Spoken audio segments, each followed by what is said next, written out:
দেখে নিন আমি কীভাবে আজকে মাশরুম তৈরি করি। তো সম্পূর্ণ একটা আলাদা স্টাইলের মাশরুম হবে। দেখুন আমি এরকম মাশরুমগুলো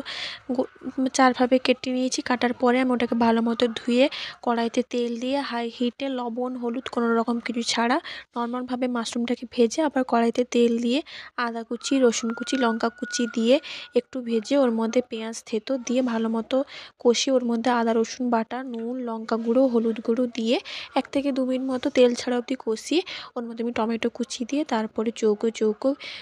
পেঁয়াজ এবং ক্যাপসিকাম দিয়ে কিছুক্ষণ 2 থেকে 3 মিনিট মতো কষিয়ে ওর মধ্যে আমি কিছুক্ষণ ঢাকা দিয়ে ওর মধ্যে আমি মটরশুঁটি এবং সুইট কর্ন দিয়ে ভালো মতো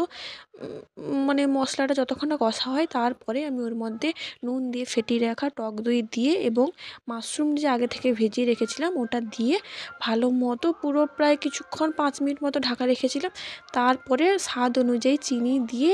পরিবেশন করুন এবং